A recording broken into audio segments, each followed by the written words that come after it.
Hi there summoners, GuardianE here with another live reaction and first impression video for Fire Emblem Heroes, and tonight we should be getting the reveal of the next set of special heroes, seasonals, to drop into the game later this week. So we've got the silhouette pulled up here, and if they follow last year around this time, we got the Flame Tribe seasonal units. So I could definitely see that theme continuing this year. The silhouette on the left has that giant club on the side, which certainly feels like it would be appropriate for that particular theme. And the silhouette to the right very distinctly looks like Claude. So I'm thinking that it is going to be Claude, so there is going to be at least a partial Three Houses component to this. I think it'd be weird to only have Claude on this banner from Three Houses, so I would expect at least another member of the Golden Deer, so maybe Hilda, or I would expect another one of the House Leaders, so Dimitri or Edelgard or both. As far as the left silhouette, I'm actually really not sure who that is, so I'm not going to really venture any guesses on that side of things. But yeah, got the trailer pulled up here. We're going to watch it together raw for the first time, just react to what gets revealed, and then we'll take a closer look and a deeper dive into the characters and the banner as a whole to evaluate it to see if it's something that I think is worth pulling on. So let's get started. Alright, let's get it started. You know, what would be really cool is if we got our first Petra alt. I've been waiting for a Petra alt this whole time, so one with the wind. Special heroes to battle. I mean, it could still be Flame Tribe, I guess, right? Oh, yep, that's Golden Breeze. Very appropriate. It's strange wearing this outfit. He looks good. Pretty much normal. The man is stylish. What can I say? Flying green dagger unit. Playful pinwheel. Lethality, Prime, Deep Star, and attack speed Oath 4. Okay, alright. This'll blow you away. Yeah. That lethality is no joke. Oh! Bluster Princess. Wow, look at those abs. Finally, some Dagr looks really good. I love the kite kind of thing that she's got behind her. I don't know if that was part of the art or not. It looked like a really cool backdrop. Fujin Uchiwa. So it is going to be actually oh, neat. Okay, alright. Windswept Night. Oh. Is this Catria? A people that lives as one with It sure is. She's going to be a flying blue bow. Okay. White Wind Bow Plus. So she's going to be the 4-star special unit of the banner. And presumably the duo, right? Oh! Wow! Hello! We've got Orochi and Kagero. I love both. They look amazing. They look absolutely amazing. Bright Wind Fans, Lethality, Remote Sparrow, Disarm Trap 4. Interesting. Sea Feud 3. I am wondering if they're going to make Disarm Trap a little bit more, give it a little bit more utility outside of the specific niche that it fulfills. It looks like there's at least an in-game debuff, or in-combat debuff. So let's take a look here. So this is going to be their duo skill. We'll take a closer look at their duo skill and everything down the line, of course. But they are going to be a cavalry unit. Not my favorite. I would have preferred them to be a flyer, to be perfectly honest. But they look so good. They look so good. Two of my favorite gals from Hoshido. Okay, so Wind's offered Paralog story. Okay, and is there anybody here? So that's the character. I don't. Who is that? Who is that? I guess he's going to be an infantry axe unit. Who is that? Who is that? I'm actually not entirely sure who that is. It's just escaping me right now. I don't know. It might be very, very obvious. I just can't. I'm not entirely sure who that is. It's going to be in the in-game notifications, though. Of course, whoever that free unit is going to be. So special heroes are coming on the 7th of September. Winds Offered. It is going to be a Hoshido-themed banner, so not exactly the Flame Tribe banner that I was originally expecting, but a really interesting twist. I was also wrong about Claude, or I was right about Claude, but I was wrong about him being the only three houses representative, because he stands alone. Actually, there is a lot of diversity on this particular banner. They're all over the place. You got Dagr, an original Fire Emblem Heroes character. You got Catria in there. You've got Claude in there, and then you've got the duo of Kagero and Orochi. So super hype. Me personally, I'm super hype about Kagero and Orochi. I was kind of hoping to skip this banner, to be perfectly honest, just to save on orbs, but it seems like I'm going to have to go in for that duo at the very least. I would love to get Dagr as well. This is not even considering what their movement type or their skills or anything at all. I just want those characters. I mean, that's just right out of the gate. Spoiler alert, I'm going to go in for them. They could be the worst characters in the world, and I would still go in for them. So, but let's rewind. Hopefully they're not the worst characters in the world. Let's take a look at what they've got to offer, and evaluate the characters as a whole. So first up, we've got Claude as a flying green dagger unit, just dripping with style, dapper as always, his boyish charm just oozing through and through. Gorgeous specimen of a man, no question about that. He wears the outfit well, the sort of tribal asymmetry of it just really fitting for him. The dark tunic underneath, he has that jewelry wrapped around his arm, he has the fashionable headband, the colors obviously representative of his native colors. It does look like this is representative of his Academy version, and he has the playful wink, the mischievous smirk, as very in character for him. He has the pinwheel in one hand. And then interesting split flared out cloak behind him as well with the purple lining, very striking in its design, and it just kind of works. It obviously works in tandem with the whole wind theme as well, in that it catches the wind and sweeps up behind him too. Looks really great. So Claude is going to have playful pinwheel, 14 might, range 2, has a killer slaying effect. At start of turn, if HP is at least 25%, grants null follow-up and null panic to unit. Alright, at start of combat, that's all she wrote there.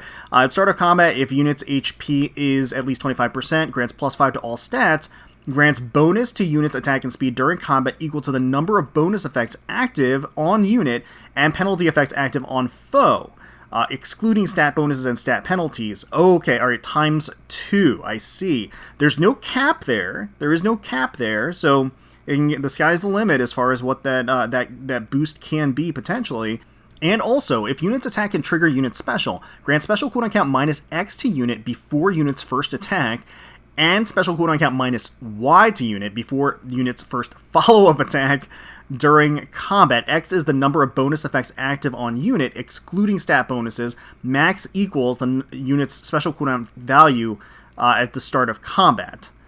Right, okay. And Y equals the number of bonus effects active on unit minus unit special cooldown count value at the start of combat, minimum 0. After combat, if unit attacked, so the Dagger 7 effect.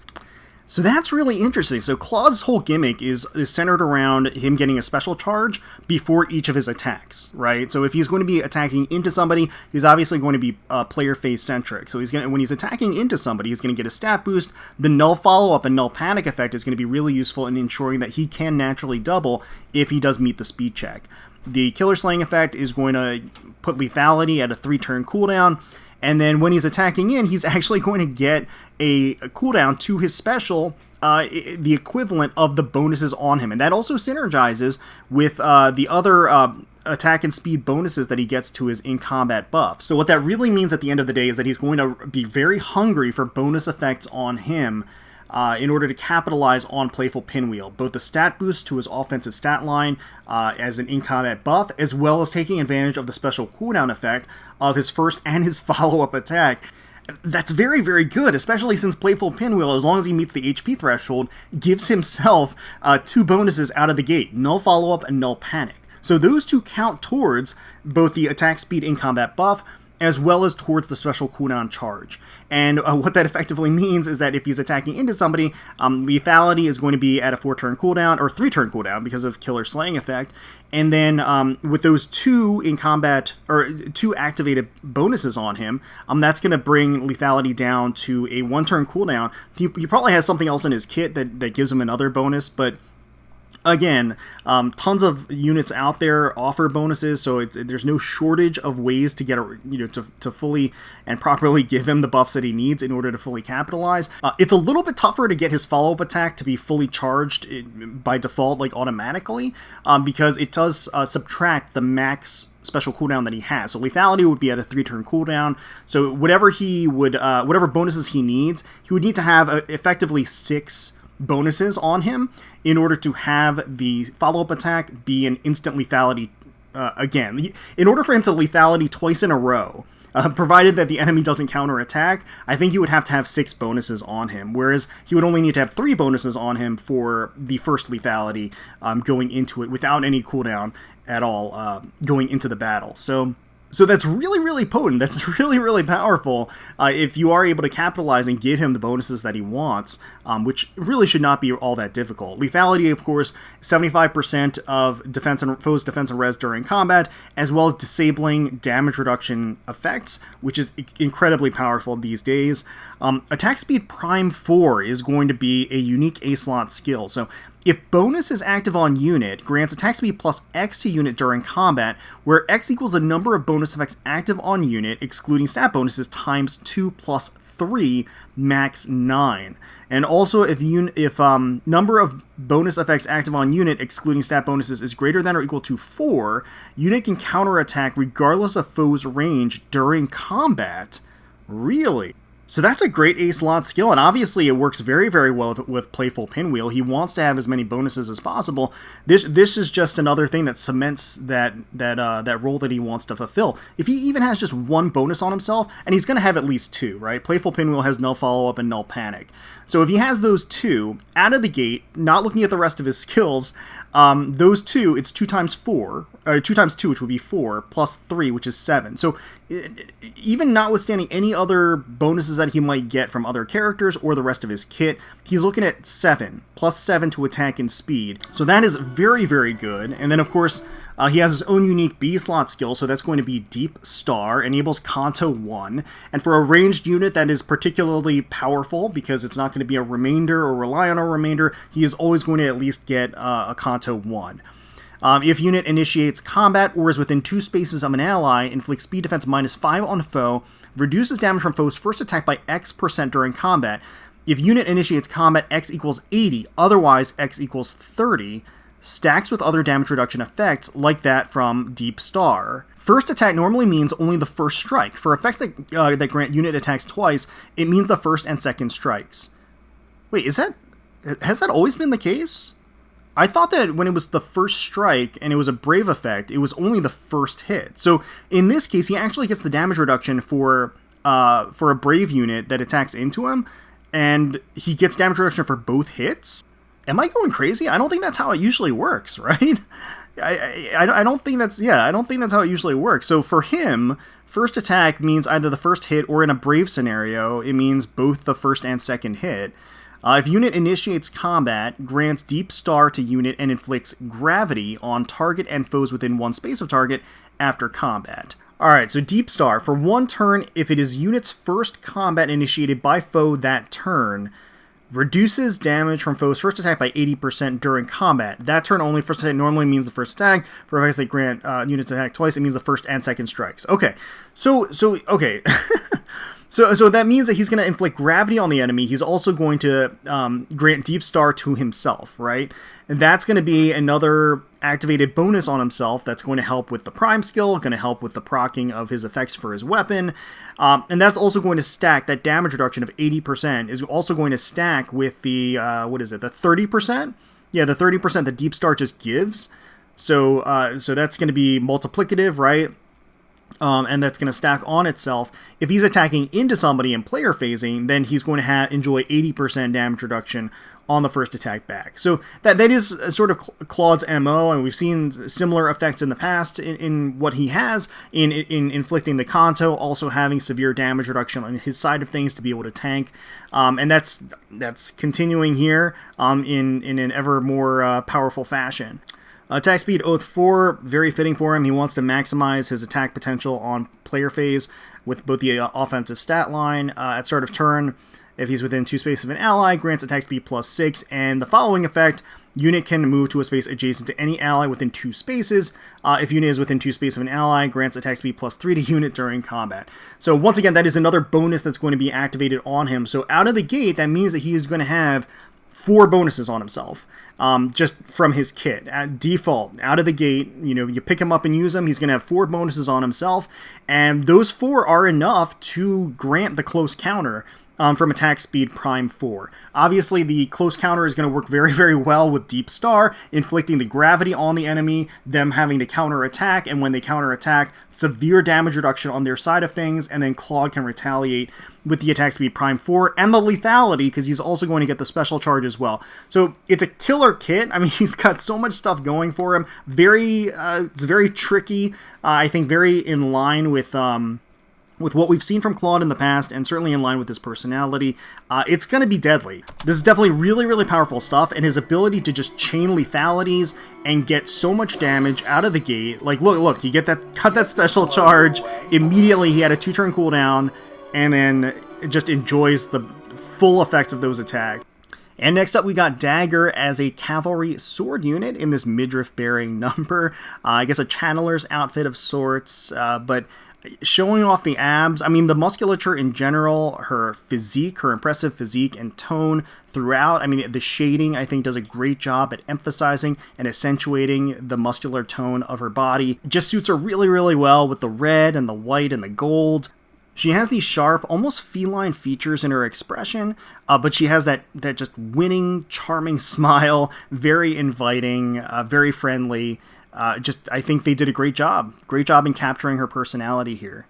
So Dagr is going to be a sword unit. She's going to have her own unique sword, Fujin Uchiwa. It's going to be 16 might, killer slaying effect.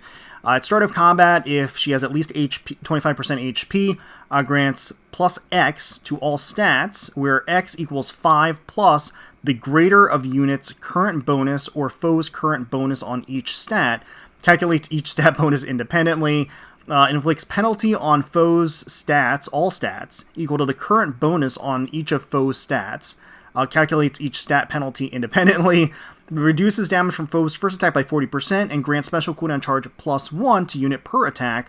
Only highest value applied, does not stack during combat. Alright, so that's not bad. It has some damage reduction built in, has a blade effect built in as well, so she gains additional special charge, stat bonuses to herself, stat penalties on the enemy, and stat penalties to basically counteract the enemy's stat buffs, right? So any activated buffs on the enemy to their stat line effectively get completely negated by the penalty that's bestowed by the Fujin Uchiwa. So that's pretty nice. That's a nice ability. The killer slaying effect is always going to be solid. Alright, so there's a lot of good stuff in here. You got the damage reduction, you got the blade effect, you got the effectively neutralizing the enemy's bonuses, stat bonuses, by inflicting a penalty that equals those bonuses. And then you got stat boosts to herself as well as a killer slaying effect. So a lot of stuff that's really nice to have in that weapon. I will say it probably has some stiff competition in the Red Sword Cavalry arena, and so because of that, I think there's a lot of really stupid units out there that she's competing against, and so in that context, this weapon doesn't wow me that much. I think it's going to be good. I think there's everything in there is valuable to have, but so far it's not blowing me away, I guess. Draconic Aura for the special, attack speed clash 4 for the A slot, definitely very appropriate for a cavalry that's offensively based. Twin Sky Wing for the B slot. At start of turn, grants Pathfinder to unit support partner for 1 turn. Huh. If more than one support partner is present, effect is not granted. At start of combat, if unit has at least 25% HP, inflict speed defense -5 on foe and neutralizes effects that guarantee foes follow-up attacks and effects that prevent units follow-up attacks during combat. That's interesting. So she actually gives Pathfinder to her support partner instead so she can take advantage of it. as a cavalry unit, obviously she already has extended range. Having Pathfinder is such a valuable ability in general. And she actually gives it to her support partner. Now, obviously, that's a double-edged sword. That means that you have to use the support partner feature. Now, people that don't like this particular gimmick or like the whole support partner feature, they're obviously not going to be happy because you miss out on the whole Pathfinder effect of this skill. Now, the second part of the skill doesn't revolve around the support partner at all. So, by default, even if you don't have a support partner on the field, she still gets speed defense -5 on the foe in combat, and then also the guaranteed follow-up attack, or not the nullification of the foe's guaranteed follow-up attack, and the effects that prevent units follow-up attack. So that's still valuable out of the gate, but definitely the whole Pathfinder effect on the support partner is a big aspect to this, and so you do have to play into that if you're going to take advantage of Dagr's abilities here. Alarm attack speed for the C slot at start of turn if number of allies adjacent to unit is less than or equal to 2, grants attack speed +6, and Kanto 1 to unit for 1 turn. If number of allies adjacent is less than or equal to 1, grants attack speed +3 to unit during combat. Alright, yeah, that's going to fit very well with the rest of her kit in being an offensive, player-phasing sword cavalry unit. Obviously, the kind of specialization that she has here is really the whole bestowing Pathfinder on an ally and being able to take advantage of it. Now, Pathfinder on an ally means that her entire team can take advantage of that Pathfinder effect, but notably, she can as well. And when she does, she's going to be able to shoot in there, do tons of damage, take advantage of the attack speed clash as well, because that's also going to help the attack speed clash and fulfill the damage buff that she's getting there because of the distance that she's traversing, right? And then the attack speed, alarm attack speed, you get the damage reduction, you get the special cooldown charge for the Draconic Aura. So, but again, the most unique element to the unit is going to be the bestowing of Pathfinder on her support partner. And so, depending on how you look at it, that could definitely be a downside to have to be forced to play into that role in your team composition and things like that. But if you do, I think that's going to be a really, really powerful effect. Still, again, I think the weapon is solid. Just, again, doesn't blow me away. It has a lot of really good stuff in there. It's definitely going to hit hard. There's no question there. And then certainly paired with the Twin Sky Wing, with the whole, preventing units follow-up attacks, those effects are nullified. It means she's going to naturally double. It looks like she's going to be naturally speedy as well. So she's going to enjoy that and be able to traverse, most of the map with Pathfinder on her allies. So yeah. Here is Catria as a flying blue archer. Really vibrant colors in her art. Certainly reflective of the blue in her eyes and her hair. You see the azure peppered throughout the actual outfit. You've got the large, wide sleeves with the lining. It's very Shrine Maiden-esque, and it's very fitting for her as well. I like the design of the bow, or the Yumi, I guess it would be in this case. It's got little pinwheels all around it, along the side. It's really nice. And she's just kind of handling the arrow in her other hand there. There's something very classic about the art style. I feel like there's some old school vibes to it, and I think it's very fitting for her, given her origins, right? Fire Emblem, Mystery of the Emblem. I think it works very well, at least in that regard. And so Catria is going to be the 4-star focus unit of the banner, which means she is going to be easier to get, and her weapon is inheritable. So White Wind Bow Plus. Effective against flying foes. At start of turn, if unit's HP is at least 25%, grants null follow-up and null panic to unit for 1 turn. So that Claude effect that we were seeing before. At start of combat, if unit's HP is at least 25%, grants attack speed plus X to unit during combat, where X equals the number of bonus effects active on unit and penalty effects active on foe, excluding stat bonuses and penalties, times 2 plus 5. So at least 5. Alright, so that's pretty interesting. It's like they actually carved out a piece of Claude's description from his weapon and just plopped it in here. But it's a very powerful effect for an inheritable weapon nonetheless. So the fact that she gives null follow-up and null panic to herself with the HP condition satisfies the stat boosts, right? For the attack speed plus X. So by default, out of the gate, that's going to be 2 times 2 plus 5, so that's going to be 9. So she's going to get attack speed plus 9 to unit during combat, as long as she has, the HP of 25% or more. So it does that whole thing of self-satisfying the conditions because she gets Null Follow-Up and Null Panic activated on her as bonuses. So those two satisfy the second effect and give her 2 times 2 plus 5, so 9. So attack speed plus 9, as well as Null Follow-Up and Null Panic to herself, which is great. So that's the whole weapon right there. Harsh Command Plus for the assist, attack speed catch 3, speed defense far trace 3 for the B slot. So all in all, as a 4-star focus unit, she's actually got decent stuff. Her bow is decent. Harsh Command Plus is actually not a terrible assist to have in your back pocket. Attack speed catch 3 is a good stepping stone skill to attack speed catch 4, of course. And speed defense far trace 3, having a trace 3 skill offered in the 4-star pool, and speed defense at that, which is a highly coveted one, is pretty great. That's pretty great. So I would say that she's got some good stuff going for her. She's going to be relatively easier to get, and she's going to be a decent merge project too. So all right, so we've got Bond, Unwavering, Orochi, and Kagero looking absolutely magnificent. Outfits are bold. They are bold. They are definitely bold. But I like the actual feather effect that Kagero has across her arms. So they almost represent wings. Again, the whole wind theme, the wind tribe theme in general. Even Orochi has peacock feathers stretching down from her belt. As well, again, in line with that theme too. Otherwise, Orochi seems relatively untouched. I mean, I think there's different colors in her hair. Her default outfit has always been very flattering, very attractive in general. So they didn't have to tweak that too much. Holding that talisman in her hand, that bare midriff, the legs stretching out from the skirt, and the long slit on the side. Just really, really attractive. Naturally, Kagero as well, her phenomenal figure tied up in this little outfit with the colors that are matching her default ninja garb, but a little bit more stylish, a little bit off the shoulder, again, showing off a little bit more skin there. I like the wing motif, I like the feathers, I like the matching pinwheels in each of their hair. I think it's very cute. I think it works nicely. Both characters are gorgeous, soft shading across their smooth skin, and phenomenal figures. Absolutely captivating.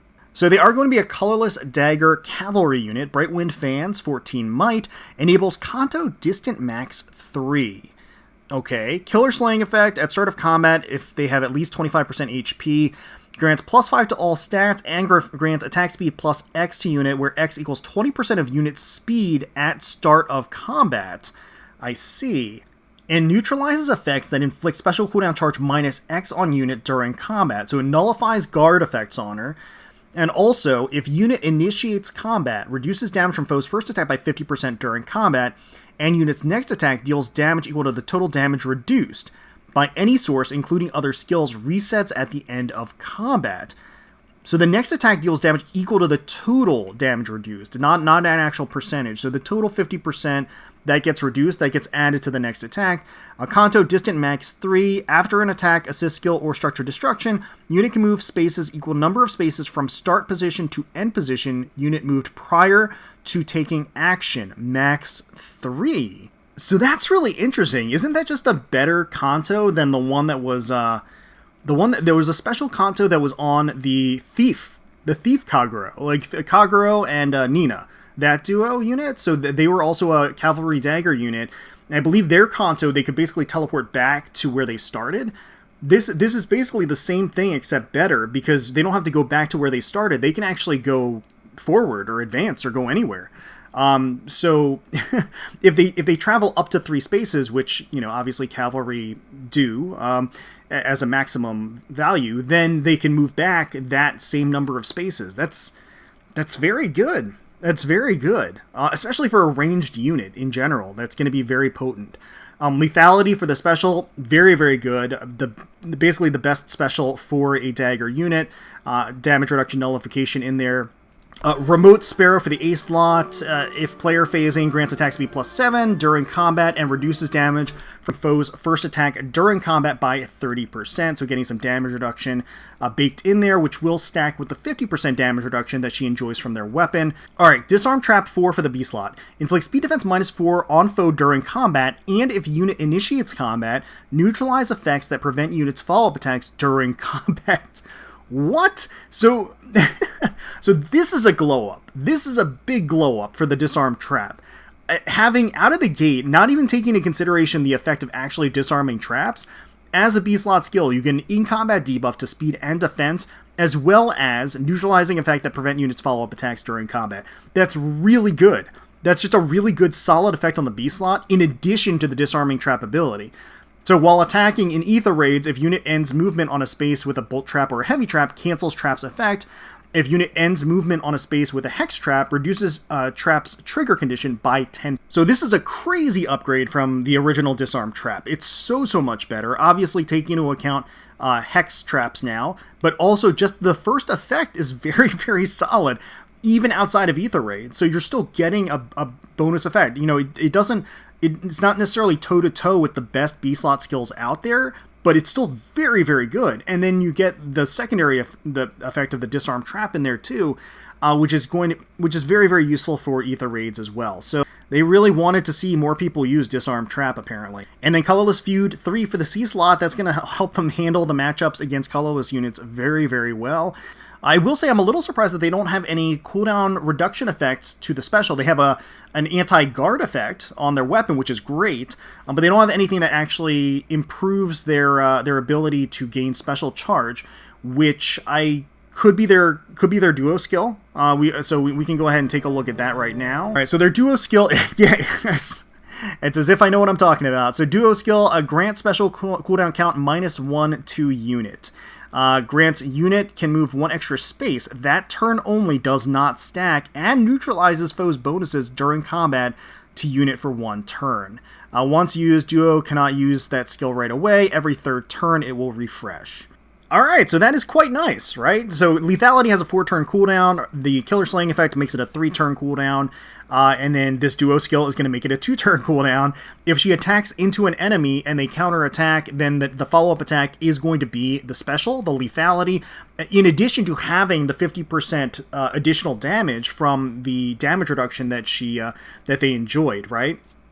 So the follow-up attack is going to hit very hard, and then they're going to be able to Kanto all the way back. The extra space is huge too.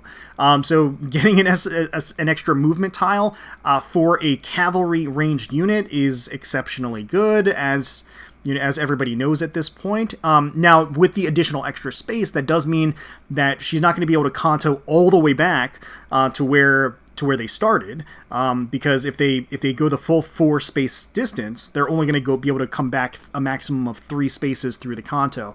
That's not really that significant of a penalty, in my opinion. That's not really that big of a deal. That's definitely not a huge cost. And then neutralizes foes' bonuses during combat for 1 turn. You know, I would say that's icing on the cake, but these days, with so many bonuses flying around, and we just took a look at Claude, who relies on the number of bonuses that they have in order to have a ton of different effects active, this effectively would neutralize a lot of that and make it so that, they don't meet the condition for a lot of their skills in their kit.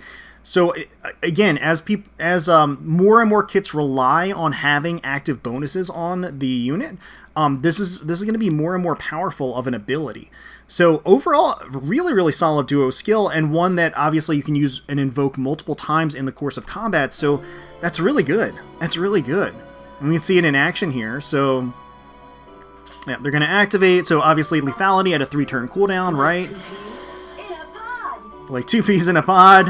And then it goes down to a 2-turn cooldown. Just going to fly forward and attack. Disarm trap. Doesn't even have to worry about the trap at all. And then attack in. Tank that counterattack. Look at that. And then gonna hit back with lethality.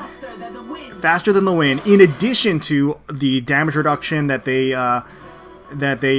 were able to reduce.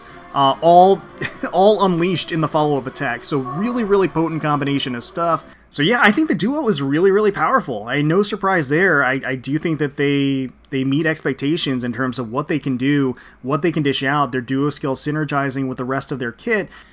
And yeah, their whole MO is going to be galloping in, going the full distance, not having to worry about traps, attacking and player phasing into the enemy. There's the follow-up attack doing tons and tons of damage, and with the special and the bide effect of the damage reduction, and then being able to Kanto back to safety basically every single time. And that's a great combination of stuff.